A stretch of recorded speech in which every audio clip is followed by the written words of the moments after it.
Brasil jogou mal, nervoso, travado, errando mais que o normal. Foi dominado em vários momentos e ainda assim passou. E esse tipo de jogo não é sobre o desempenho, é sobre algo muito maior, porque na Copa é assim que nascem os times campeões. E você vê tudo isso na marca da Cal, comigo, o Lute.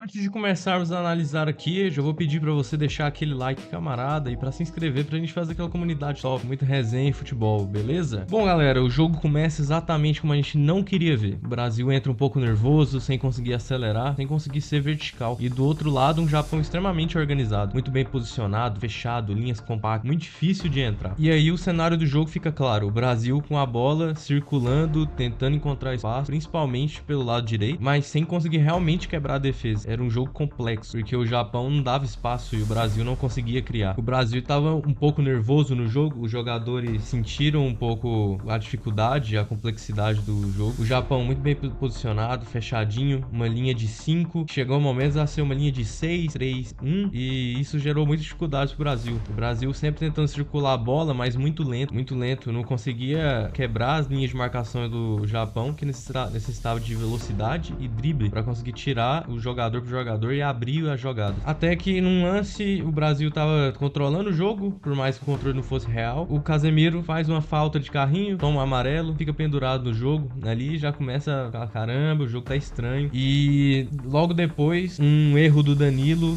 um toque cruzado no meio-campo, contra-ataque, gol do Japão. Realmente, deu um cagaço na hora, porque a gente não conseguia furar a defesa, o time não tava bem e gol dos caras. Realmente foi um baque muito grande. E o Paquetá tomando pancada o primeiro tempo inteiro.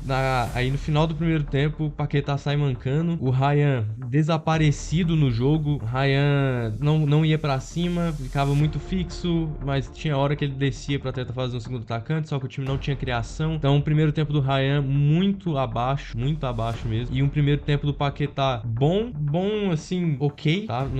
Pra mim foi um dos melhores primeiro tempo, por mais seja um nota 5, ainda assim foi um dos melhores primeiros tempos. Você vê como a situação estava ruim. E o Paquetá, ele segura a bola, tentava alguma coisa, mas estava errando muito também. E no final saiu mancando, ali já bateu desespero. Caramba, né? A gente tá perdendo, o jogador nosso machuca. E agora? O que vai acontecer? O Danilo e o Casemiro, um primeiro tempo horrível. O Danilo menos horrível que o Casemiro, mas errou no gol, então horrível também. E o Casemiro lento na partida, não tava conseguindo fazer nada. O Vini é o único que não sentia realmente o jogo. Ele conseguia... Parece que ele era o único que tava consciente do que tinha que fazer e era o único que tava conseguindo tentar, que tava bem no jogo, né? E não tremeu, não sentiu a partida. E a gente foi pro intervalo 1-0, cara amassando, né? Amassando assim, 1-0 pros caras, maravilha, né? E a gente sem encontrar alternativas, muita dificuldade, pensava o que o Ancelotti vai fazer agora. Até que começa o segundo tempo e o Endrick entra. Quando o Endrick entra, há um ajuste na estratégia, que o Endrick fixa mais os zagueiros do Japão, sobra mais espaço para os meias trabalharem e o Ryan fica mais fixo na ponta, com menos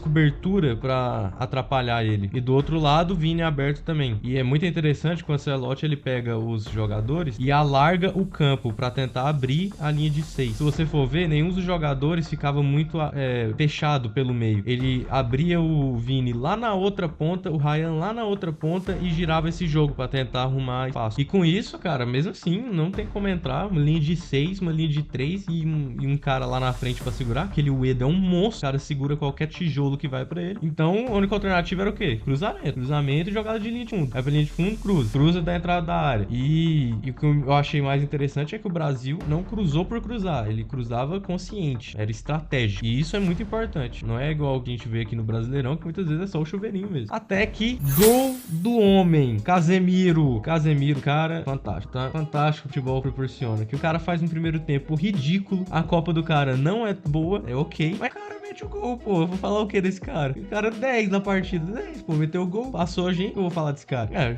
Jogou mal, mas ele meteu o gol, pô, não tem muito o que fazer. E isso salvou o Brasil, porque mudou animicamente completamente a partida. Aí os jogadores do Brasil começaram a ter mais confiança, a torcida acompanhou junto, e não só no estádio, né, no Brasil todo, até em Bangladesh. E logo depois, uma bola na trave do Vini. Cara, que lance espetacular aquele do Vini. Sensacional. Pra mim, ia ser o gol da Copa. O Vini domina de primeira, dando uma caneta, corre ainda e já tava cansado já. Deixa 2 na saudade e um chute, pra mim, de recurso, porque ele era muito difícil aquele chute. E ele dá um chute meio de biquinho ali, peito de pé, com a parte exterior. E Suzuki, um monstro, o goleiro japonês. Que é isso, cara? O cara fez a partida da vida, mano. Impressionante o Suzuki. Catou fenomenalmente, defendeu tudo, cara. Dava até ansiedade, falava assim, caramba, essa bola não vai entrar, mano. Ainda bem que entrou o gol do Casemiro, né? E depois ele faz uma defesa espetacular no lance do Vini. Fora outra cabeçada do Bruno Guimarães. E no finalzinho ainda quase pegou. E aí entrou o cara do jogo, né? O cara do jogo decidiu, é ele. Martinelli no lugar do Matheus Cunha. Cara, ali eu falei assim, tá, eu acho que ele vai tentar deixar o Vini mais centralizado e puxar o Martinelli pra trás pra fazer essa ponta, porque ele quer o Vini mais perto. Foi isso que eu imaginei. Mas não, cara, ele deixou o Martinelli perto da área e abriu o Vini mesmo. Ancelotti, lunático, mas o cara é um gênio, pô.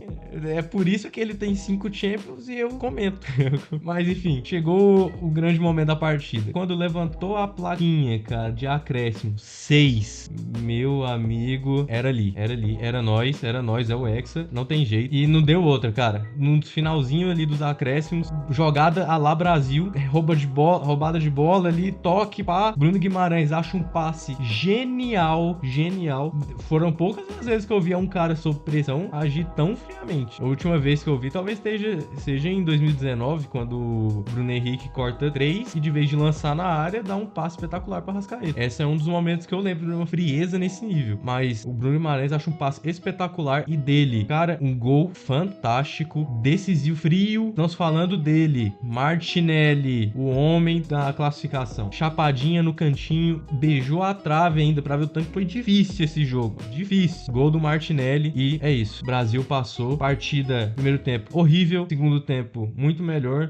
Provavelmente vamos perder o Paquetá para as próximas partidas. Quero ver as alternativas do Ancelotti pra isso. Mas, cara, não importa. Jogo difícil. É Copa do Mundo. 16 avos. Dane-se é 16 avos. Pode ser 16 avos, semifinal, quartas, oitavas, o que seja. É Copa do Mundo. Cada jogo é uma final. E o Brasil passou. O Japão é um time muito bom, muito organizado. Não é à toa que estava invicto na Copa do Mundo até agora. Por mais que seja só 3 jogos. Ainda assim, pegou a Holanda, pegou a Suécia, pegou a Tunísia. Goleou a Tunísia. Provavelmente era pra ter ganhado da Holanda até. Porque eu acho que jogou melhor que a Holanda. E contra a Suécia foi um jogo mais equilibrado, por incrível que pareça. Mas não dá pra desmerecer, falar que é o Japão. Cara, jogo difícil e é isso. O importante é passar. Agora é oitavas. Vamos focar nas oitavas agora. Cada jogo é uma final. E o Ancelotti, meu amigo, o cara tem estrela, velho. O cara, ele não ganhou 5 Champions à toa. Ele... 5, 3, sei lá quantos o Ancelotti ganhou. É tanto que eu até já perdi a conta. E o Ancelotti, meu amigo, eu acho ele cagado.